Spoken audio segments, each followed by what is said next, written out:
Bem-vindos a mais uma apresentação de conteúdos teóricos de sistemas de visão e percepção industrial. Desta vez estamos na parte 3, processamento a baixo nível, e vamos falar de técnicas de realce e binarização.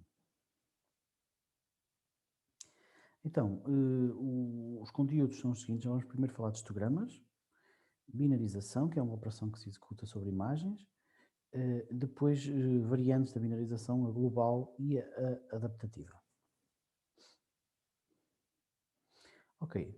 O que são histogramas de imagens? São os histogramas que vocês já conhecem, portanto, são gráficos, onde nós temos ao longo do eixo do X vários grupos. Neste caso, esses grupos são valores de intensidade de cor da imagem. Digamos, por exemplo, aqui serão pixels que estão com o valor de intensidade de cor 0.2. Reparem que em termos espaciais não há uma relação direta com a imagem, porque pixels com intensidade 0.2 podem estar aqui, aqui, aqui, portanto não tem a ver com a sua localização espacial, apenas com a cor dos pixels. Então, ao longo dos eixos do X, estava eu a dizer que nós vamos olhar para a cor da imagem, ou para o nível de cinzento, e depois, ao longo dos Y, nós temos a contagem. Ou seja, nós contamos para um determinado nível de cinzento, por exemplo 0.2, qual é o número de pixels que tem esta cor em particular. Okay? Um histograma típico, nada do outro mundo. E os histogramas são interessantes para o processamento de imagem porque nos permitem analisar a imagem de um ponto de vista diferente e até tirar conclusões às vezes de forma mais fácil e mais rigorosa do que olhando para a imagem em si. Portanto, é uma forma diferente de ver a imagem que por vezes pode ser útil. Obviamente que esta gama que está aqui no eixo do X,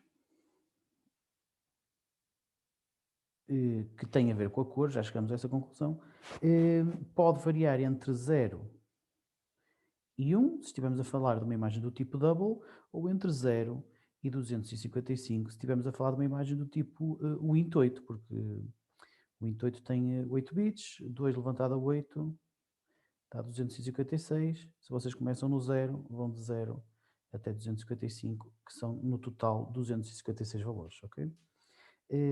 Mas, digamos, o histograma faz-se independentemente do tipo de imagem que temos. Então, como é que se faz um histograma? Temos aqui um exemplo muito simples do código MATLAB. Nós vamos percorrer todos os valores possíveis de cor. A cor aqui será o I, portanto o I vai de 0 até 255, e nós vamos criar um vetor, é que chamamos H, e este vetor terá 256 posições, e o que fazemos é, vemos os sítios de A que estão iguais a 1. Ora, reparem, se A fosse qualquer coisa deste género. Vou fazer um A muito pequenino, só para se perceber bem, para se perceber mais facilmente o que queremos. Vamos dizer um A de, olha, 2 por 3. Então temos aqui o valor 5, aqui o valor 6, aqui o 1, aqui o 1 outra vez, aqui o 7 e aqui outra vez o 1. Portanto, quando nós fazemos A igual a 1, o resultado disto será uma nova matriz que é do tipo logical. E porquê é que eu sei que é do tipo logical? Porque o igual é uma comparação, é uma operação lógica, portanto o resultado será uma matriz lógica, em que os valores de A que são iguais a I, vamos dizer que o I neste momento é 1, por exemplo, ou seja, para I igual a 1, eu tenho então que A igual a 1 será uma matriz do mesmo tamanho de A, mas lógica. 5 não é igual a 1? Não. 6 também não. 1 é igual a 1? É. 1 é igual a 1? É. Este também é, este não é, ok? Se porventura estivéssemos a falar de um I diferente, por exemplo, I igual a 6, o resultado seria 5 é igual a 6? Não. 6 é igual a 6? É. 1 é igual a 6? Não. Não, não, não, ok? Portanto, esta matriz é o A igual a I, e depois nós podemos somar esse A igual a I, então nós contamos o número de uns. Ora, contar o número de uns não é mais do que, no nosso histograma, conseguir perceber qual é este valor aqui, ok? O eixo dos Y. E, portanto, depois de contar o número de uns, colocamos no valor certo. Ou seja, nós já tínhamos visto que o A tem 3 0 zeros, 3 uns, 0,2, 0,4, 1,5, 1,6 e por aí fora. Isto será um histograma deste género, um vetor com o número de contagens. Se desenharmos depois este vetor, temos o histograma. O MATLAB já nos permite fazer isto de forma integrada, usando uma função, mas ao menos assim ficam a saber como é que o fazem à mão.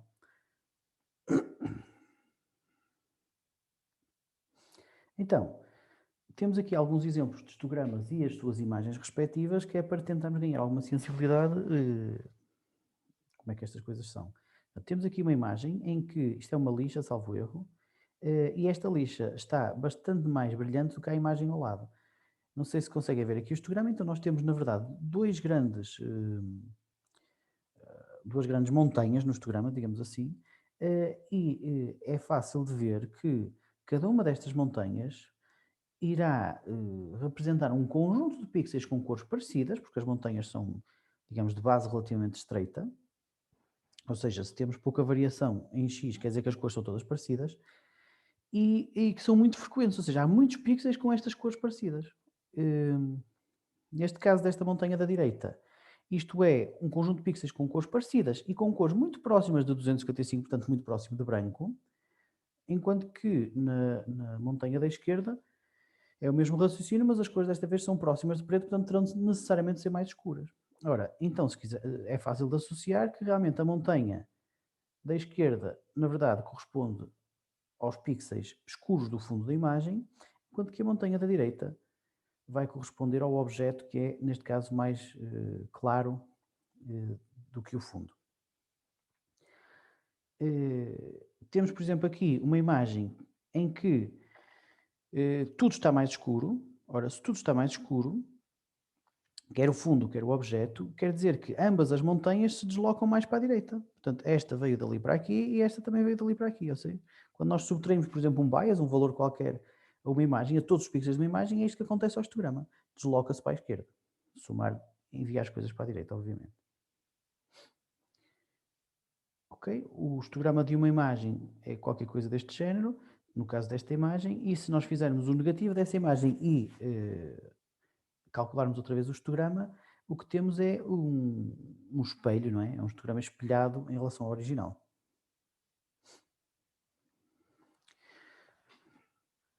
Ok. Se nós afetarmos o brilho, por exemplo, se dividirmos o brilho por 2, ora, uma operação de multiplicação ou divisão vai dar mais... vai dar uma variação mais acentuada a pixels que no início eram maiores, não é? Se eu fizer, por exemplo, a tal divisão por 2 ou multiplicação por 0,5, os valores que são muito altos, ou seja, os que pertencem aqui ao objeto são muito altos em termos de cor, vão ser divididos por 2 e isso vai ser uma grande variação por comparação com os valores que na verdade eram bastante mais baixos logo à partida e quando divididos por 2 pouco variam. E é o que acontece aqui. Reparem que esta montanha aqui, eu vou-lhe chamar a montanha verde, a montanha dos pixels do fundo, quando dividida por 2, desloca-se ligeiramente para a esquerda, ok? Pois claro, a sua média era qualquer coisa como 0,15, fica 0,7, qualquer coisa do género. Enquanto que a montanha da direita, que ela corresponde ao objeto, como o objeto é claro, ela era muito alta logo ao início, vamos dizer com uma média à volta de 0,7, e obviamente nós dividimos o 0,7 por 2 e ficamos com uma montanha próximo de 0,35. O que eu queria dizer há bocado é que isto não é, digamos, a variação não é igual para todos os pixels, os mais claros são mais afetados. Reparem que a distância daqui a aqui é bastante maior do que a distância daqui a aqui. Pronto, em termos a partir do momento em que temos um histograma, nós podemos então, olhando para o histograma, fazer variar a imagem operando no histograma, ok? Então o que é que nós podemos fazer a um histograma? Podemos fazer uma equalização, que no fundo é uma alteração de cada valor do pixel, de forma a uniformizar a distribuição de níveis de cinzento na imagem, e por vezes pode ser útil. Temos também a expansão do contraste, já vamos ver o que é a seguir. Neste caso, o que se pretende é alterar o histograma da imagem de forma a que ele ocupe toda a gama dinâmica da imagem, uma coisa deste género. Se nós tivermos aqui um histograma em que temos aqui os limites e o histograma está, por exemplo, aqui, o que queremos é fazer uma expansão de forma a que esta curva e esta montanha ocupe toda a gama dinâmica do histograma, que seria qualquer coisa assim, ok? E depois podemos também falar ou vamos também falar de histogramas locais, em vez de histogramas globais. Por vezes uma imagem tem variações de cor muito acentuadas de uma região da imagem para outra, e nesses casos importa, dá muito jeito de fazer histogramas locais. Ou então podemos aplicar um histograma pré-definido, se soubermos qual é digamos, a distribuição de cores que a imagem deve ter. Equalização do histograma.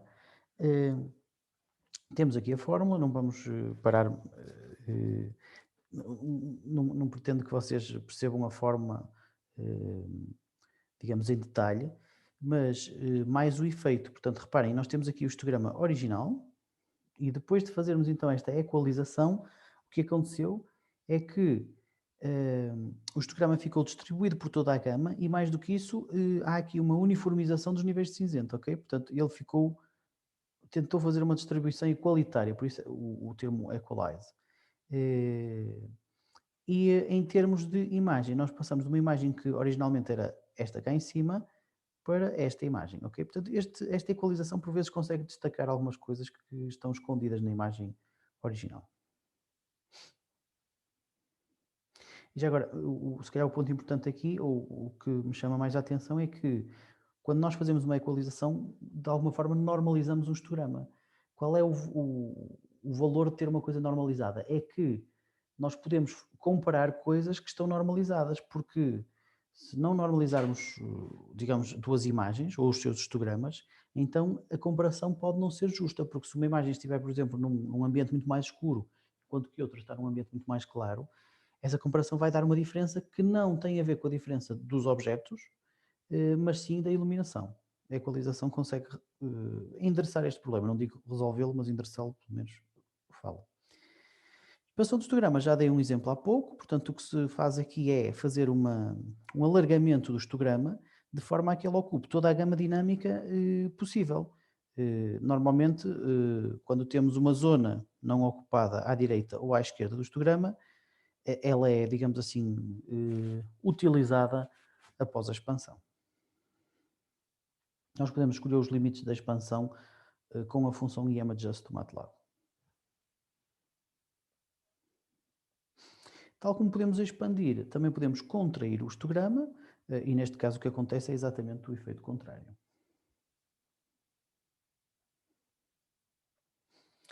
Pronto, já vos falei há pouco dos histogramas locais versus globais, em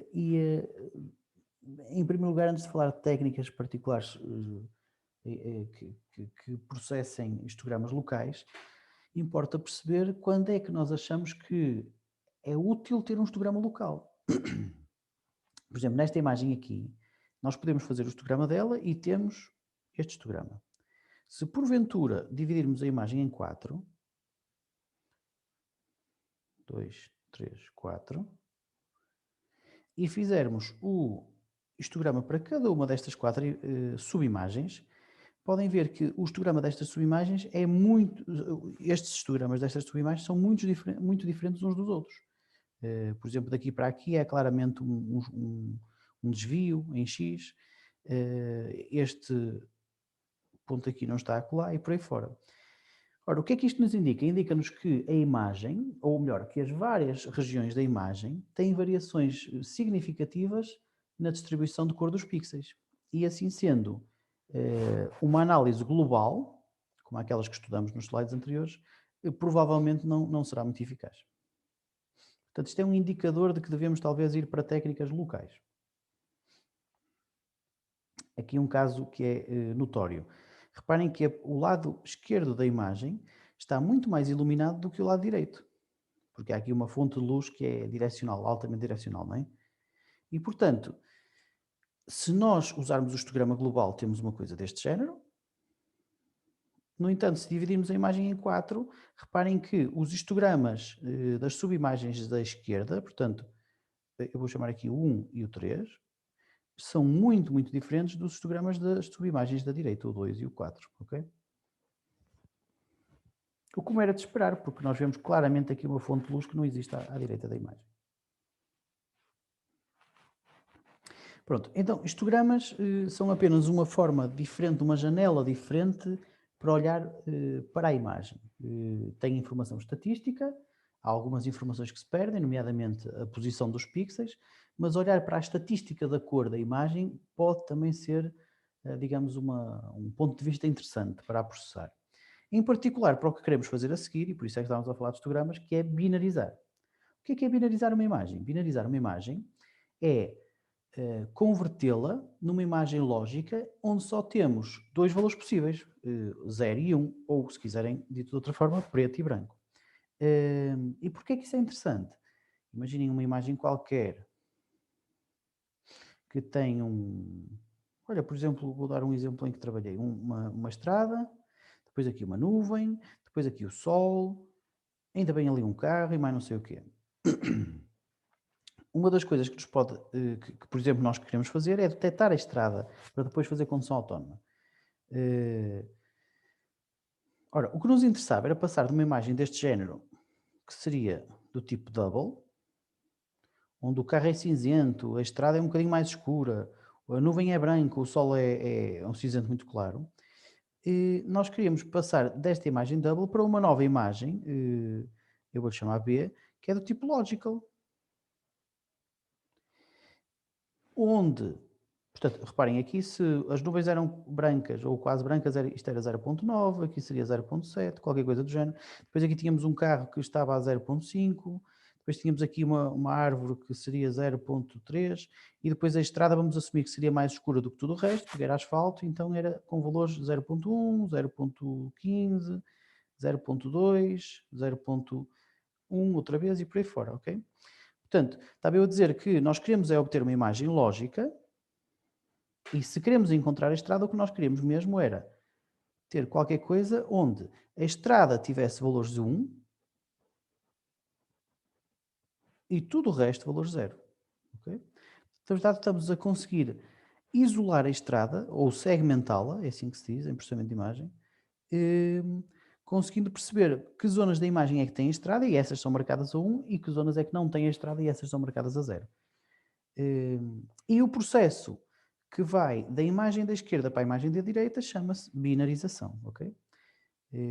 Neste caso vocês estão a ver que se os pixels da imagem em A seriam todos abaixo de 0.2, nós podíamos escolher apenas os pixels de A que têm valores menores que 0.2. E ficaríamos, por exemplo, só com este, com este, com este, com este e por aí fora. Ou seja, todos os pixels que tivessem valor menor que 0.2 seriam passados a 1 e todos os outros seriam passados a 0. Ok?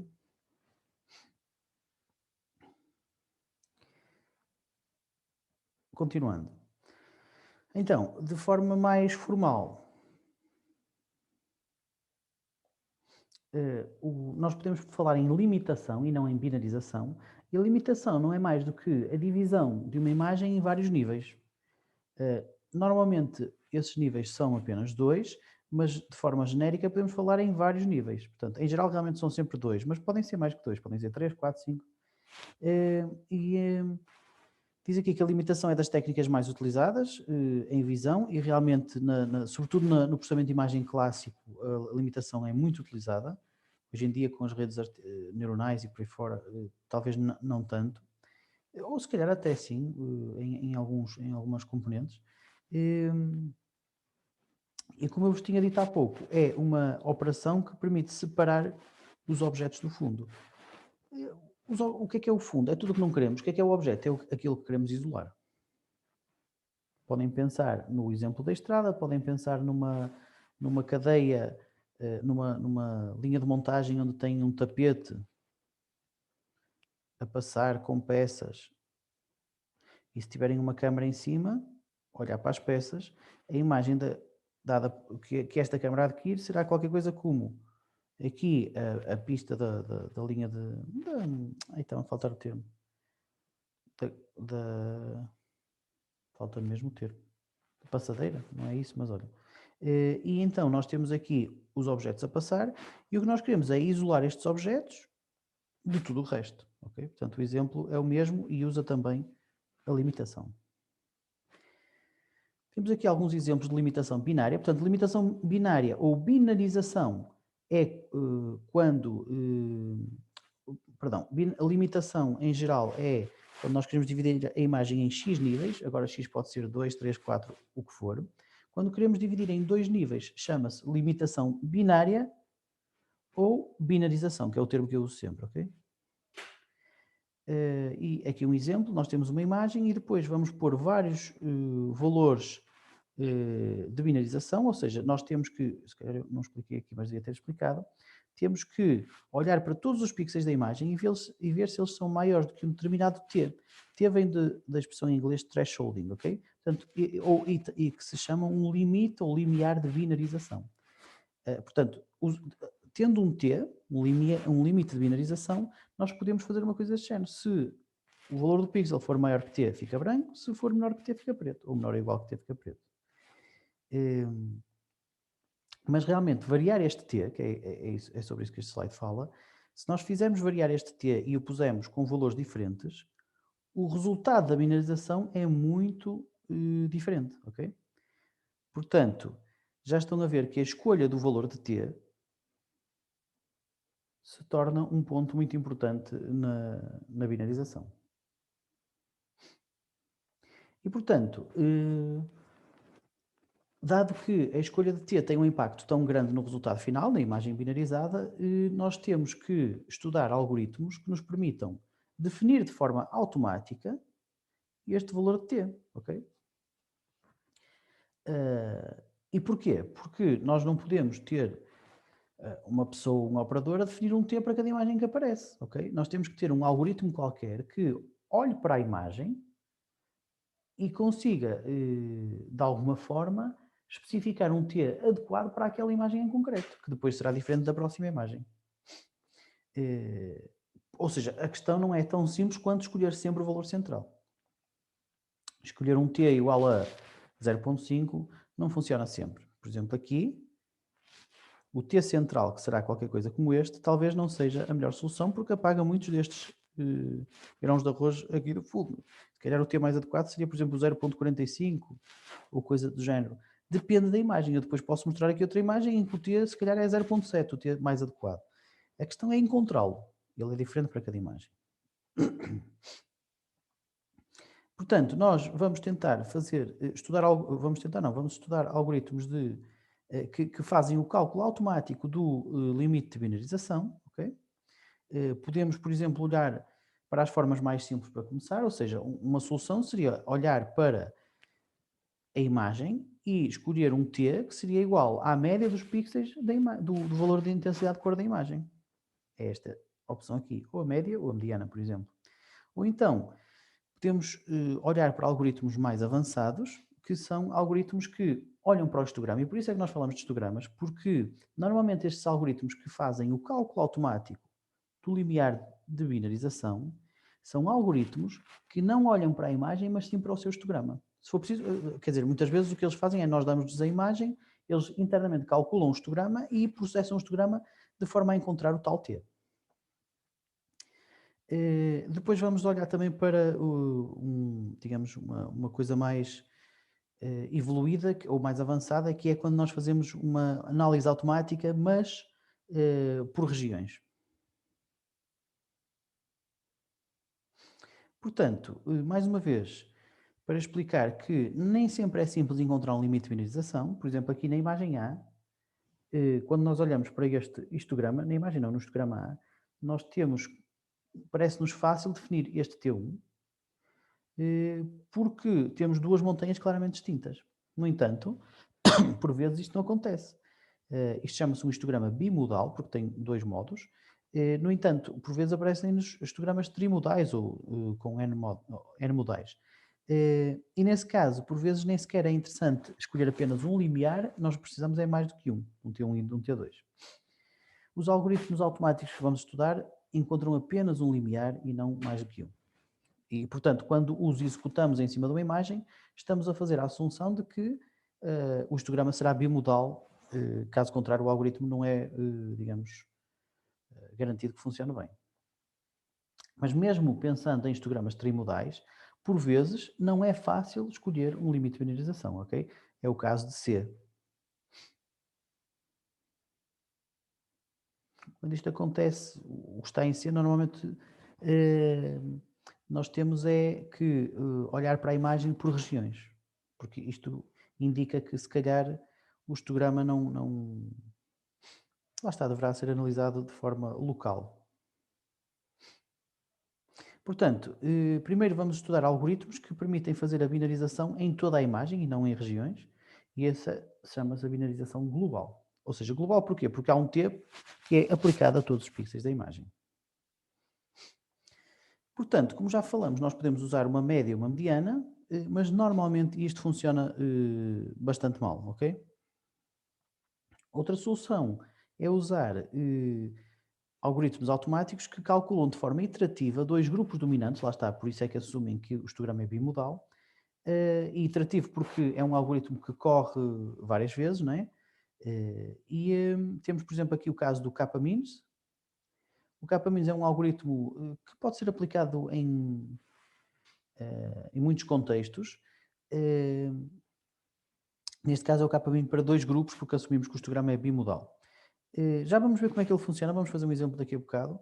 O K-means é também conhecido pelo algoritmo do isodados.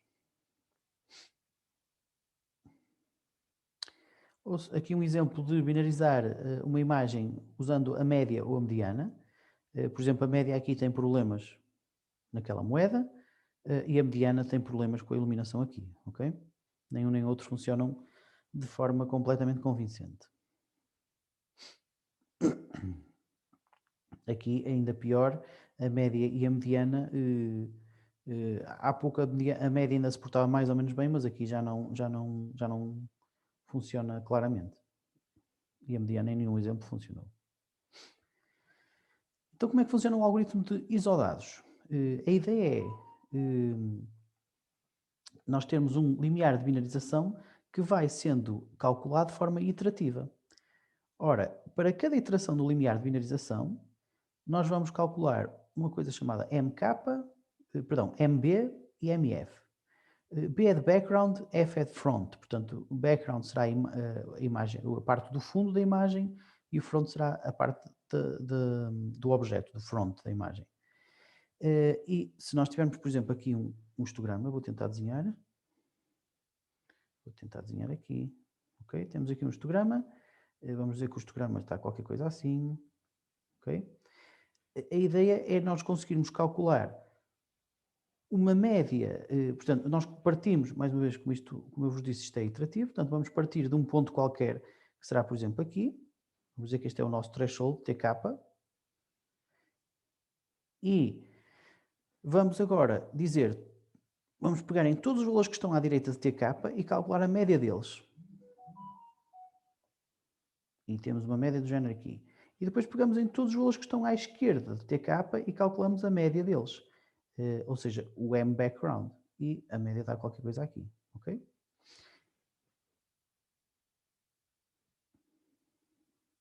Depois calculamos o TK da próxima iteração fazendo isto. Portanto, na verdade, na próxima iteração, o TK, que agora estava aqui, não é mais do que o ponto médio entre o MB e o MF. Ou seja, será aqui. Portanto, este será o TK mais 1. Ok, o TK da próxima iteração será então utilizado para recalcular novos MB e MF.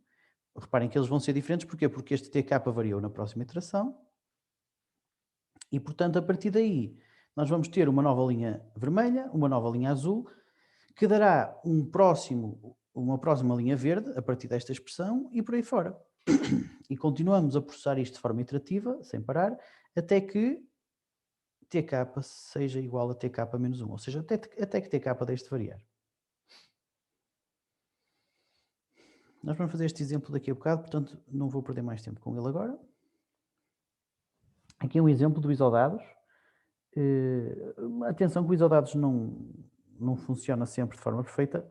Em boa verdade, nada funciona de forma perfeita em termos de algoritmos de binarização. Por vezes é impossível encontrar um algoritmo que funcione sempre, ok?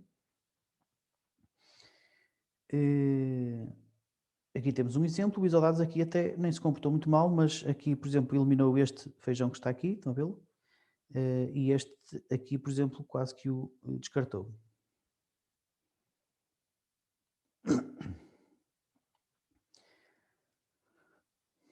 Portanto, temos também um outro algoritmo que é o método de Yotsu. O MATLAB tem este método de Yotsu.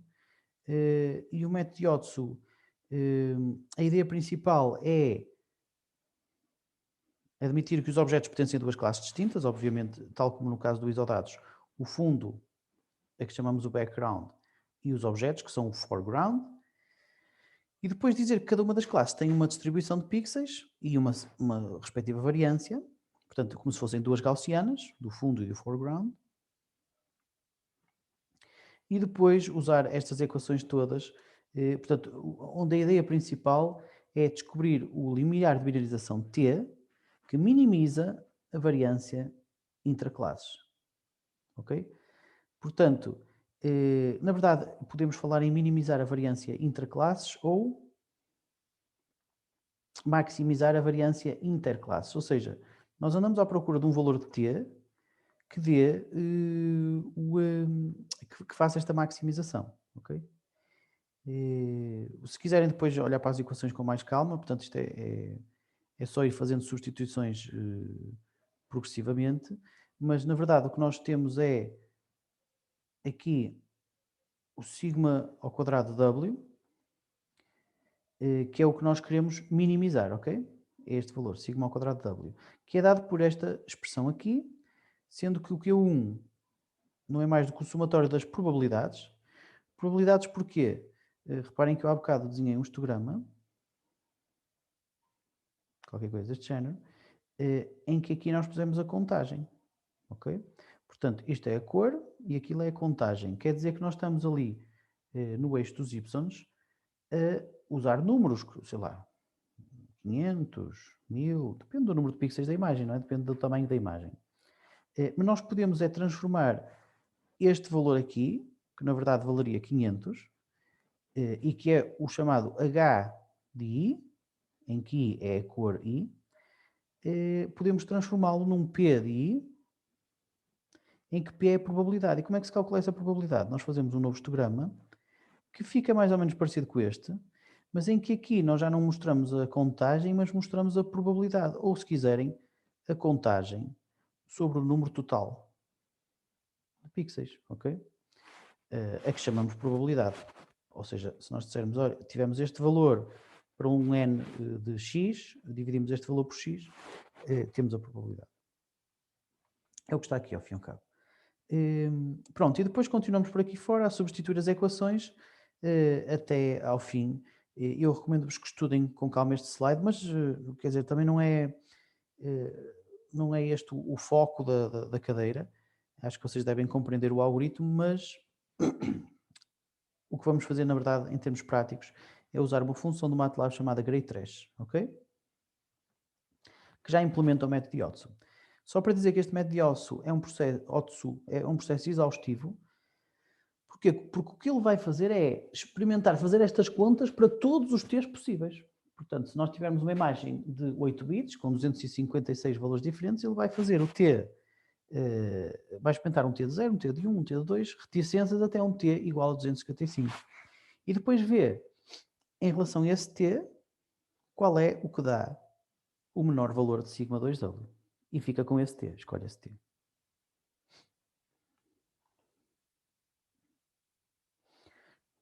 Aqui um exemplo. Neste caso, o método Yotsu também não funcionou muito bem. Mais uma vez, aquele feijão estes dois feijões aqui em baixo também foram apagados. Aliás, teriam que o ser porque o limiar dado pelo Isodados e o limiar dado pelo método Yotsu, neste caso, é muito semelhante. Era 131 em ambos os casos. Ou seja, mesmo com algoritmos automáticos bastante evoluídos, a verdade é que nenhum deles funciona. E isso é porque são automáticos, mas são globais, ou seja, olham para a imagem como um todo. E, neste caso, nós temos variações de luminosidade ou de distribuição de cor muito acentuadas em várias regiões da imagem. Lembra-se que esta imagem dos grãos de arroz, deixa eu ver se eu a tenho para aqui, está aqui, tem esta zona de cima muito clara e a zona de baixo muito escura. Portanto, olhar para esta imagem, nem que seja olhar de uma forma bastante evoluída, como no caso do Isodados ou do Otsu, vai ser insuficiente, uma vez que as variações de cor da imagem em termos de regiões espaciais ou de zonas é muito diferente. E assim sendo, podemos concluir que nenhum dos métodos globais é adequado para este problema em particular, porque esta imagem tem variações locais muito acentuadas. E, portanto, outra solução seria tentar olhar para a imagem assumindo que o histograma é trimodal. E, eventualmente, com isso, poderíamos obter melhores resultados.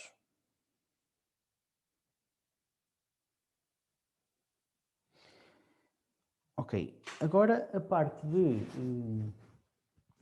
de olhar para portanto, as técnicas de cálculo de um limite de binarização locais e não globais. Já vimos que as técnicas globais, mesmo quando são evoluídas, podem ter problemas em lidar com imagens com grandes variações de distribuição de cor em regiões diferentes da imagem e, portanto, a binarização adaptativa é um conjunto de técnicas que vai olhar para diferentes regiões da imagem e tomar decisões para cada uma dessas regiões. Ou seja, nós neste momento temos aqui uma imagem A e já não vamos fazer uma binarização de A usando um limite de binarização T e com isto obter aqui uma imagem B. Okay? Já não é este o caso. Neste momento nós vamos dividir A em regiões. Quantas? Isso é uma boa questão, uma excelente questão. E para cada uma das regiões nós vamos fazer uma binarização. E essa binarização vai ter um valor de threshold diferente para cada região. Ok? Se calhar vou chamar binarização de A, sendo que isto é a região 1, eu vou chamar de A1. E aqui de A2 com um threshold 2. Portanto, não é obrigatório que o threshold 1 seja igual ao threshold 2. E por aí fora, ok? Portanto, esta é, digamos, a ideia da binarização adaptativa. Portanto, aqui a definição, quando se usam limiares diferentes de binarização, conforme a região da imagem onde o pixel está a ser binarizado.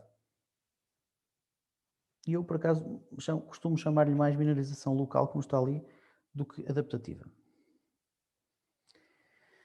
Aqui um exemplo, portanto, nós dividimos as imagens. Este é o método Show e Caneco. Ele faz uma divisão com sobreposição e calcula um limiar para cada região, baseado nos pixels dessa região. E depois interpola o limiar nas regiões que se sobrepõem. Ou seja, os exemplos que eu dei há pouco foram sempre assim. E eu dividi a imagem em 4. A parte 1, a parte 2, a parte 3 e a parte 4. O que acontece é que nesta zona aqui, deixa-me trocar de cor, nestas zonas de fronteira entre regiões nós podemos continuar a ter problemas. E este método Show e Caneco o que faz é ter a imagem, eu posso até apagar isto, e escolher uma região deste género, ok? Que seria a 1, e depois escolher uma segunda região, que seria a 2, que para não termos o problema daquele limite, daquele limite ser muito, digamos, problemático, o que ele faz é a segunda região a 2 sobrepõe-se à primeira. E dizem vocês, mas espera lá, mas e nos pixels onde estão sobrepostos? Ou seja, eu neste pixel aqui, eu já sei que vou usar o threshold 1. Aí não há problema nenhum. Naquele pixel acolá eu já sei que vou usar o threshold 2. Mas que threshold é que eu uso para um pixel de sobreposição? O threshold 1 ou o threshold 2? Aqui usa-se uma média entre o T1 e o T2. E o T2, ok? Este é o limite de binarização para aquela zona de sobreposição. Continuando. Portanto, a binarização adaptativa é interessante ou é eficaz quando há gradientes de iluminação bastante grandes. Aqui mais um exemplo, o canto superior direito desta imagem está muito iluminado, enquanto que o fundo da imagem está muito escuro. E, portanto, a ideia é definir a tal vizinhança e depois fazer uma binarização, uma binarização diferente em cada vizinhança. Este algoritmo é o algoritmo das médias locais, portanto, usa este mecanismo de divisão e a decisão é baseada na média feita para cada uma das regiões. Portanto, aqui nós, neste algoritmo das médias locais, também chamado de média C, perdão, obviamente que nós temos que definir uma vizinhança e isso é um processo arbitrário, não sabemos se devemos dividir uma imagem em muitas regiões ou em poucas. E há outro problema que é quando nós temos uma divisão da imagem em regiões e numa das regiões nós não temos realmente variação, por exemplo, uma delas não apanha fundo e o objeto apanha apenas fundo, então aí a média vai ser muito baixa. E se nós usarmos apenas a média como referência para binarizar, então vamos ter um problema nestas zonas, que não têm, digamos, objetos e fundo. E por isso, esta ideia da média C, ou média menos C, é nós usarmos um parâmetro C, que é, ao fim e ao cabo, a nossa tolerância em relação ao quão acima da média um objeto tem que estar, ok? Ou a cor de um objeto tem que estar, para o aceitarmos como objeto e não fundo. Portanto, se a média for muito baixa, o pixel deve ser considerado fundo, e se o seu valor for mais elevado que a média, então o pixel é um objeto. Portanto, e o C é a tal tolerância para a média, como eu já vos disse. Portanto, nós podemos olhar para esta expressão aqui, ou seja, nós temos uma nova imagem G, para todos os pixels x, y, que terão o valor 1 ou 0 em função da sua média ser maior do que o C, ou, dito por outro lado, a média menos o C ser maior que 0. O C é a tal tolerância, é o tal fator, o tal parâmetro que define quão acima da média um pixel tem que estar para ser realmente objeto. E que é desenhado sobretudo para evitar aqueles problemas que eu vos falei, que é regiões onde nós só temos fundo. Aqui um exemplo, ou melhor, o exemplo de há pouco, e podem ver que a utilização de um C igual a 0, ou seja, se não usarmos esta média menos C, se usarmos só uma média, ao fim e ao cabo é isso, não é? Se média menos C é média menos 0, portanto ficaria só um algoritmo de média, o resultado é muito mau, ok? Aqui. No entanto, se começarmos a pôr um C diferente, já conseguimos ter binarizações, imagens binarizadas bastante boas.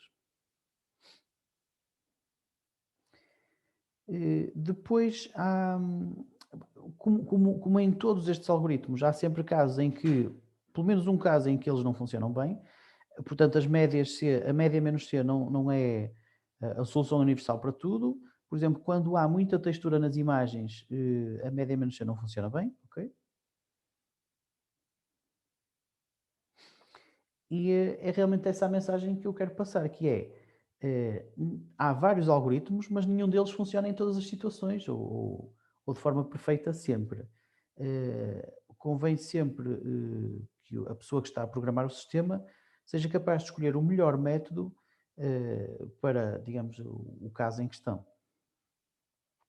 Nós temos técnicas globais e técnicas dinâmicas, adaptativas ou locais, é assim que eu chamo, e já perceberam que as técnicas globais, apesar de serem mais simples, normalmente não funcionam tão bem, e depois as técnicas locais tentam resolver esse problema olhando para sub-regiões da imagem.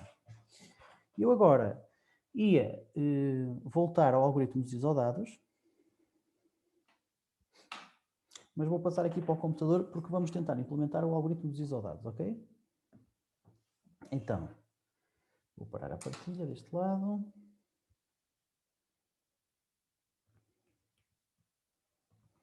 Exato. Então.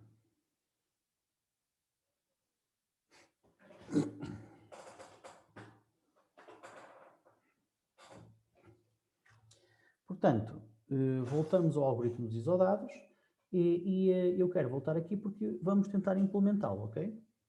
Para ganharmos também um bocadinho de eficiência em MATLAB. Lembrem-se, o algoritmo dos isodados é um algoritmo iterativo, portanto vamos ter que fazer alguma coisa várias vezes. O que vamos ter que fazer é, até posso desenhar aqui em cima, calcular o MB e o MF e depois calcular o TK da próxima iteração. Este processo é repetido até que TK igual a TK menos 1, tal como está ali em baixo.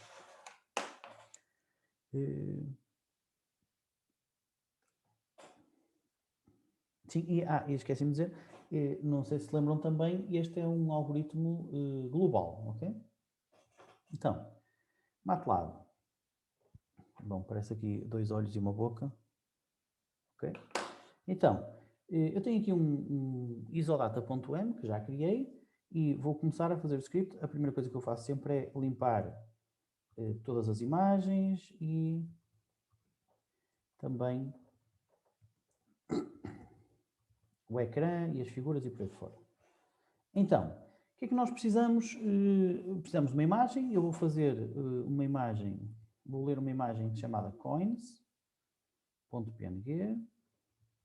Não interessa onde ela está, quando vocês a instalaram a toolbox de processamento de imagem, esta imagem coins foi instalada a algures e o MATLAB sabe onde é que ela está, portanto não precisam se preocupar em pô-la no diretório. E podemos começar por criar uma figura. Eu vou fazer aqui um subplot, que vocês também já sabem o que é, com 2 linhas e 2 colunas e vou pôr a figura na posição 1. Cá está. E agora vou fazer o IMShowDA. Ok. Uma coisa que eu também vos vou ensinar, não sei se já vos ensinei nesta fase quando chegamos a esta aula ou não, é que eu, não sei se sabem, mas eu, por causa do zoom, estou sempre a desatinar a conseguir pegar na imagem. Estão a ver? Eu pego no zoom em vez de pegar na imagem. E por isso eu fico muito fartinho de estar a tentar pegar na imagem e passar 5 minutos de cada vez que corro o programa a tentar pegar na figura e colocá-la à direita, assim. Portanto, o que eu vou fazer é mostrar-vos como é que isso se faz de forma programática, no programa mesmo, ok? Ora, sempre que nós desenhamos um objeto gráfico, como já viram nas aulas passadas, nós criamos um handle. Portanto, eu vou chamar handle para a figura, HF. E se eu criar uma nova figura, aqui, correndo o handle para a figura, até posso fazer assim. Eu posso agora consultar as propriedades deste handle gráfico, fazendo o get HF. Opa, não é H_F, é HF. Ok. Cá estão as propriedades todas, ok? E agora eu vou alterar, primeiro vou buscar a propriedade que me interessa e depois alterá-la. Ora, a propriedade que me interessa é a propriedade position. Estão a ver aqui? Portanto, neste momento, a figura está numa certa posição e se eu fizesse um set a esta propriedade com estes valores, ela ia para esta posição. Ora, eu só tenho que a pôr na posição que quero. Já cá está. E voltar a fazer um get. Portanto, agora o valor da posição é diferente do que era há pouco. Estão a ver? Ou seja, o que eu queria era que o valor de posição desta figura fosse sempre este.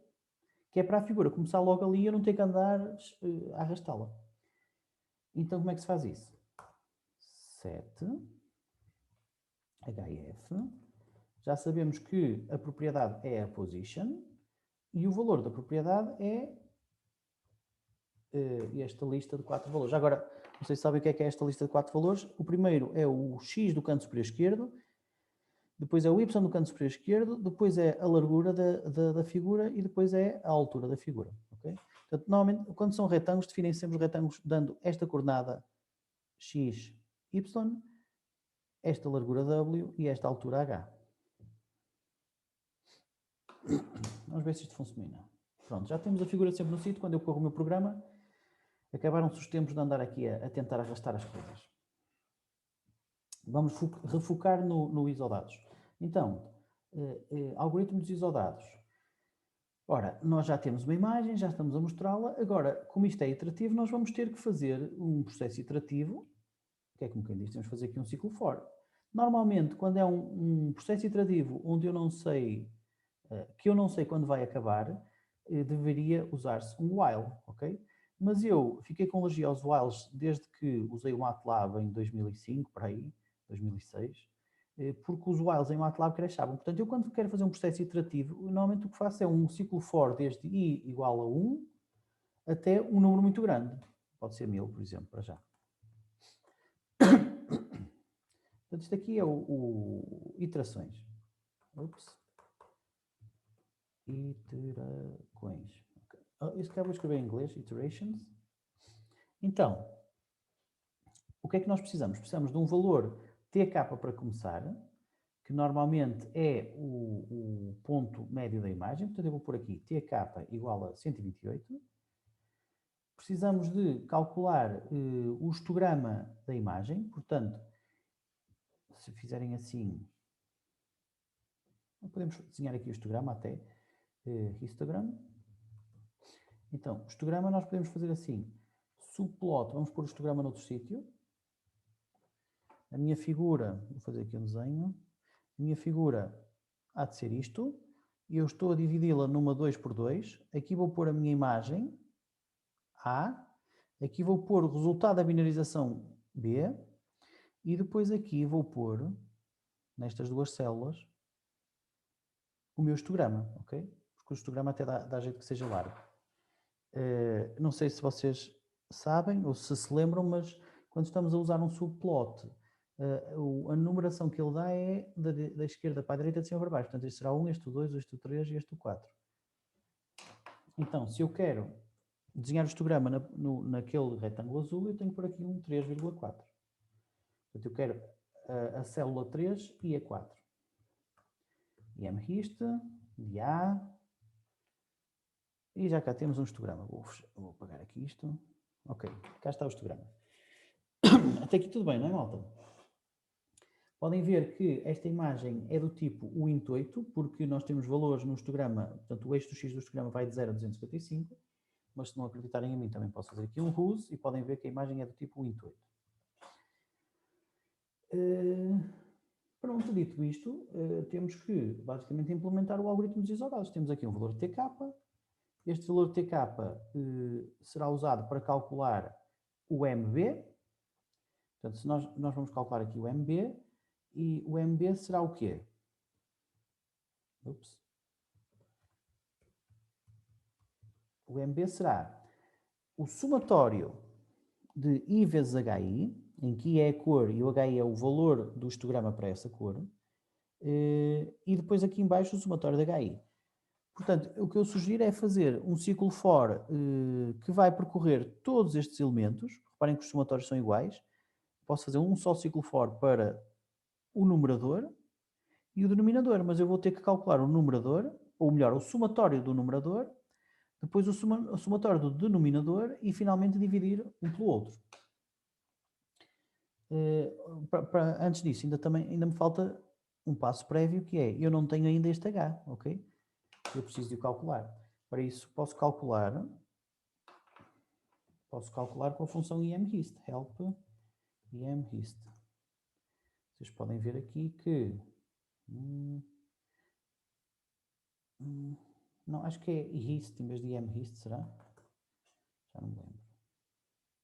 Está aqui. Então, nós temos aqui um histograma do y, em que o m é o número de intervalos que nós queremos usar. Neste caso, nós queremos 256 intervalos. E depois temos ali o vetor. Vamos fazer assim. Ora, histograma igual a isto, da imagem A, vírgula, 256 valores. Ups. Não, eu acho que me estou a passar. Deve ser imhist. Exato, é isso. Aqui 256. Então, reparem. Esta função imhist é um bocado esquisita, porque se eu não puser nada igual a imhist, ele desenha. Se eu puser alguma coisa igual a imhist, ele não desenha. E devolve. Portanto, vamos ver o que é o H. Corro isto. E agora faço aqui um RUS.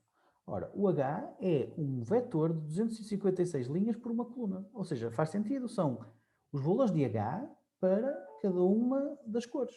Ou seja, para a cor igual a 5 de intensidade eu faço H de 5 e vejo que havia 0 pixels na imagem com um valor 5 de intensidade. Se eu fizer H de 175, vejo que havia 454 pixels com um valor 175 de intensidade. Portanto, voltando agora aqui, eu já tinha chegado à conclusão que ia fazer um ciclo for, que vou fazer o numerador primeiro e o denominador depois, que é para depois poder dividir, ok? Portanto, vou-lhe chamar denominador igual a 0. E agora tenho que fazer o ciclo for. For. Então, se eu sei que o TK é 128 e eu quero ir desde o 0 até o TK, até... Aqui não posso ir desde 0 porque o MATLAB começa a contar em 1, portanto eu vou desde 1 até o TK, menos 1. Está ali um menos 1, estão a ver? Eu desenho... Sorry. Estou a falar deste menos 1, como está a fugir. Aquele. Então, já tenho o ciclo for e como eu estou a fazer uma soma, este denominador terá de ser igual, isto é um i, igual a 1 até tk menos 1, agora sim, este denominador terá de ser igual ao valor que já tinha, mais o novo valor. Ora, o novo valor não é mais do que o h de i, o tal histograma que nós arranjamos, não é de 1, é de i, o tal histograma que nós calculamos na linha 14, vezes o valor de i. Agora vejam a equação. Na verdade está ali i vezes h de i, ok? Eu estou a fazer o código a tentar mapear o nome das variáveis no código para o nome das variáveis, das incógnitas no PDF, para ser mais fácil para vocês perceberem o que está a acontecer. E claro que agora tenho que fazer o numerador. Perdão, isto era o numerador, não era o denominador. Pá. Então ninguém me diz nada. Estão aí todos calados a ver-me fazer asneiras. E aqui será o denominador, agora sim. O denominador, a diferença é que não multiplica por i, é só o h. Portanto, aqui eu vou tirar o i vezes.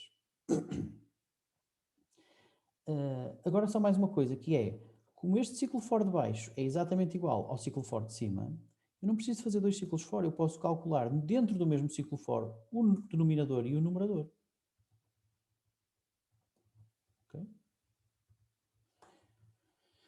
E finalmente o MB será igual ao numerador a dividir pelo denominador.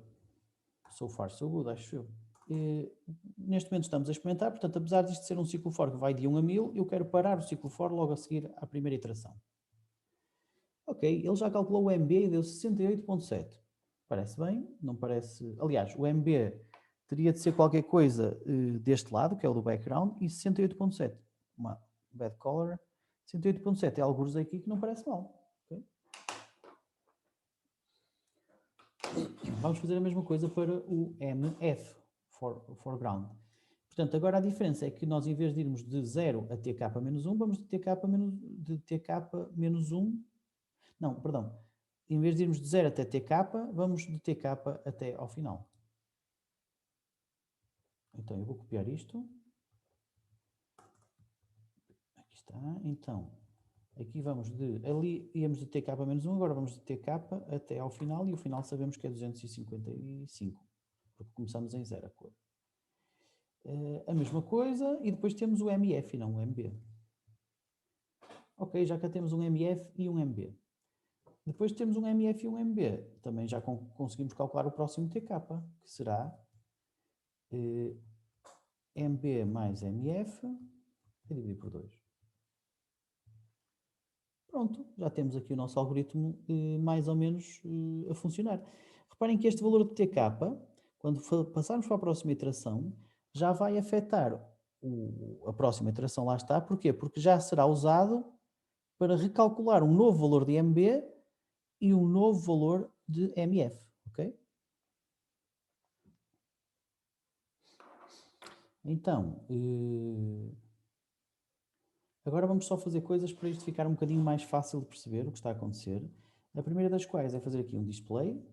Portanto, eu vou dizer assim, ora, o display é uma função de print, portanto, a única coisa que faz é imprimir para o ecrã, mas quando eu faço disp, estou a desenhar em cima do computador, quando eu faço disp de qualquer coisa e eu quero unir texto fixo com variáveis, eu tenho que usar aqui um parênteses reto. E eu agora posso juntar texto fixo, por exemplo, olá, eu sou o... Isto é texto fixo. E eu agora vou juntar isto com uma variável. Vamos dizer que eu tenho aqui uma variável chamada nome, igual a... espera lá. Miguel. Eu aqui fiz uma coisa mal porque em MATLAB não são aspas. São... Exato. São plicas. Era só uma plica. Olá, eu sou o name, ou nome, foi assim que eu chamei a minha variável. E depois ponho aqui, por exemplo, se eu quiser pôr uma variável idade, eu posso juntar aqui e tenho, e agora eu tenho que pôr a idade, obviamente, isto é 25, e tenho, e agora posso pôr aqui a idade direto, eu não tenho espaço, vou pôr aqui. Eu se escrever diretamente aqui idade, o que estou a querer que o MATLAB faça é que junte texto com uma variável que é texto, com mais texto fixo, com uma variável que é numérica. Ora, esta parte aqui vai dar bronca. Eu, para fazer isto, eu tenho que transformar esta variável idade numa variável numérica. Ou seja, tenho que converter de número para texto, para string. E isso faz-se com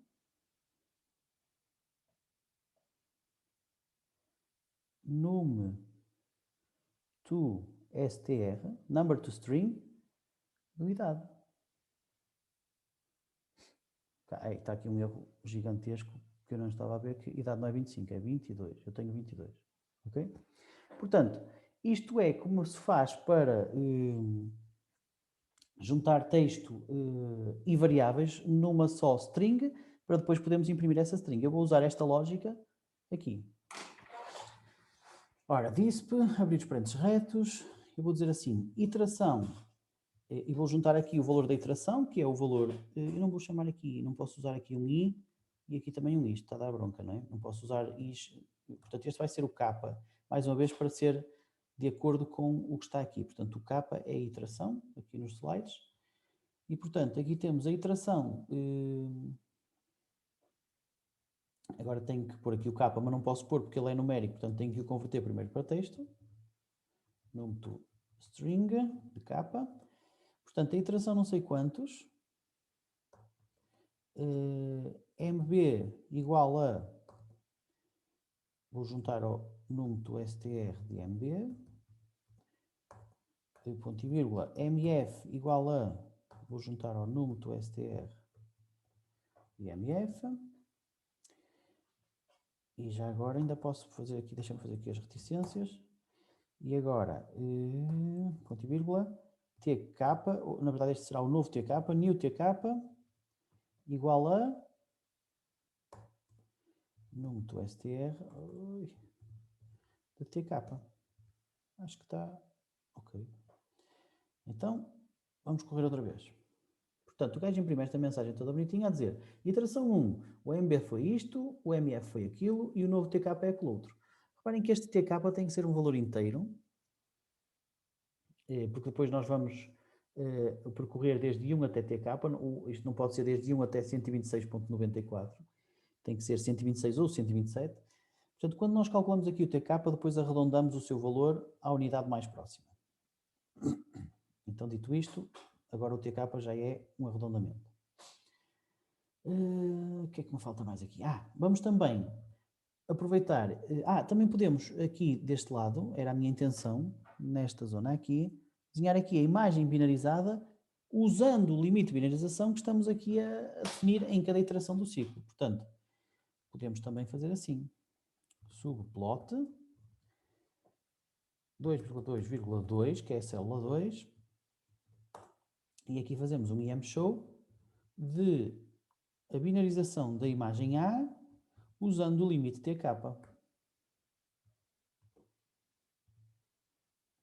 Lá está. Portanto, aqui estamos a binarizar a imagem com o TK. Já estão a ver que TK não é grande espingarda, porque o resultado da binarização não foi grande coisa. Agora, o que eu queria mais era desenhar aqui linhas que mostrassem onde é que está em cada iteração o TK, o MB e o MF.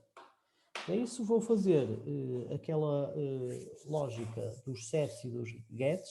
Portanto, em vez de eu estar a desenhar uma linha em cada iteração, o ideal é eu desenhar uma linha antes de começar o ciclo for, uma não, 3 linhas, uma para o TK, uma para o MB, uma outra para o MF. Desenho estas 3 linhas antes de começar o ciclo for. E depois, dentro do ciclo for, em vez de eu desenhar novas linhas, o que eu faço é alterar as coordenadas das linhas que já desenhei anteriormente. Portanto, faço um set em vez de fazer novos desenhos. Um set em vez de um plot. Então, vamos lá desenhar estas linhas. Plot MB,TK,MF lines. Então, eu vou pôr tudo isto, eu preciso dos handles, portanto eu vou criar um vetor de handles, H1 igual a plot de, vamos dizer que a minha linha da esquerda será vermelha, vou usar a convenção que eu sempre, que é o RGB, red, green, blue, portanto a linha da esquerda será vermelha, a do meio, que é o TK, será verde e a outra será azul, RGB, RGB, MF, MB, TK, MF, ok? Portanto, plot de, ora, se vamos desenhar o MB primeiro, o MB, vamos dizer que ele está primeiro em 0, portanto, antes de o calcularmos, vamos dizer que ele é 0. Então, se nós queremos desenhar num histograma esta linha vermelha e queremos que esta coordenada seja 0, então nós temos que desenhar 2 pontos. O primeiro ponto será, vou pôr amarelo, o primeiro ponto será este aqui, com coordenadas 0, 0, e o segundo ponto será aquele lá em cima, com coordenadas 0 em x e qualquer coisa em y. Podemos olhar para o histograma para ver o que é que será esse qualquer coisa. Estão a ver ali que o y vai até 1000. Vamos pôr, por exemplo, 1000 ou 1400. Pode ser 1400. Que é para ele vir até aqui. Ou se quiserem até podemos pôr 1600. Ou olha, já sei, melhor ainda. Vamos pôr 2000, que é para termos a certeza que esta linha vai percorrer toda a imagem. 2000 é mais do que o máximo, portanto a parte de cima vai ficar escondida. Então pomos aqui o tal 2000. Será aqui 2000, ok? Então, para fazermos um plot, nós temos que pôr aqui as coordenadas, as duas coordenadas x, portanto pomos o 0,0, estamos a pegar neste e naquele, e depois as duas coordenadas y, ou seja, o 0 e o 2000. Ok? 0,0, 0,2000, 2000, e se eu estou a desenhar o MB, isto é vermelho, portanto red line.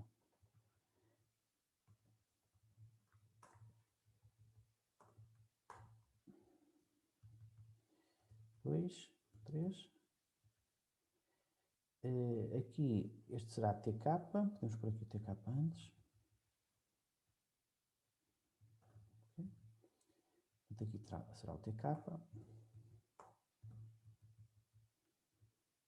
E aqui vamos dizer que a linha azul fica no extremo da imagem para começar. Okay?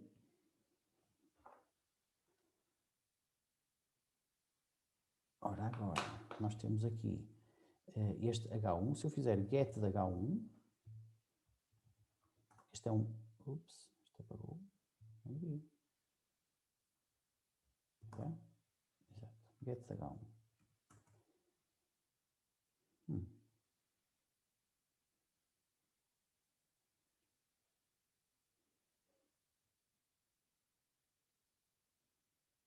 Estranho.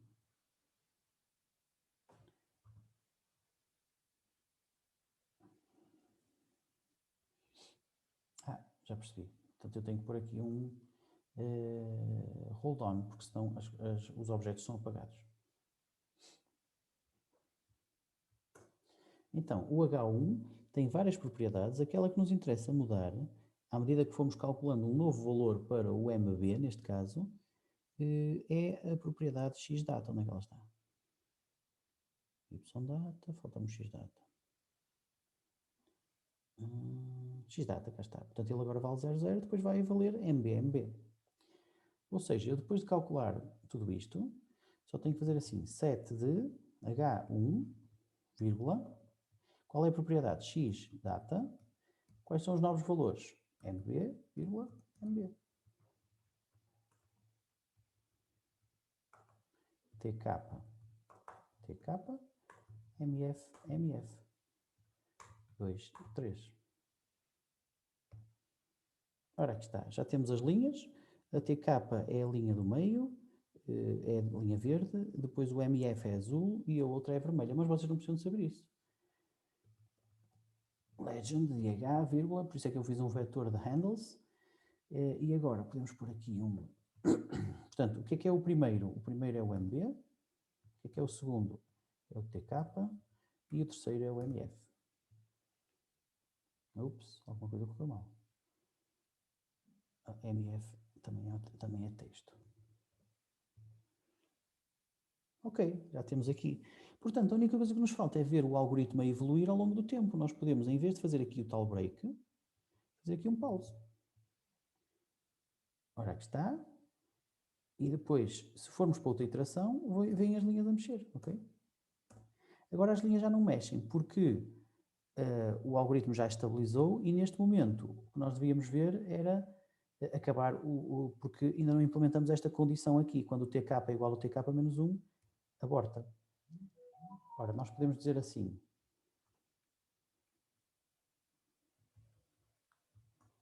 TK previous igual a igual a TK, ok? Sempre que vamos colocar um novo valor no TK, pomos o valor de TK atual no TK prévio.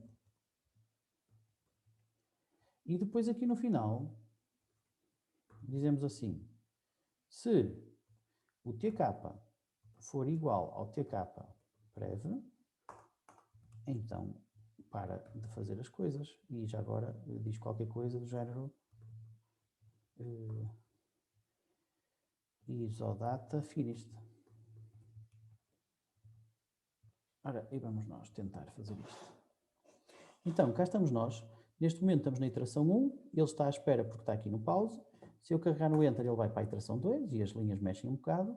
Se eu carregar outra vez no Enter, ele vai para a iteração 3. Na verdade, nem sequer vai porque, como o TK já estabilizou, era 127 na iteração 1 e é 127 na iteração 2, ele já terminou, ok?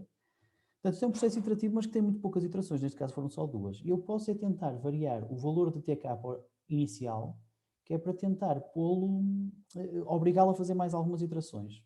Vou pôr aqui 70, por exemplo, só para ver se a coisa... Ou vamos por aqui 40, ver se isto vai. 40 não sei se é boa ideia. 55.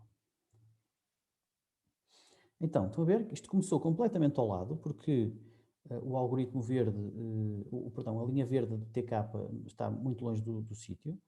E nós agora vamos ver o que é que acontece. Primeira iteração, ele foi mais para a direita, como era suposto. Segunda iteração, ainda mais um bocadinho. Terceira, quarta, e já estabilizou, já acabou, ok? Pronto, malta, espero que tenham gostado de implementar o algoritmo de isodados e bom estudo e preparem a aula prática.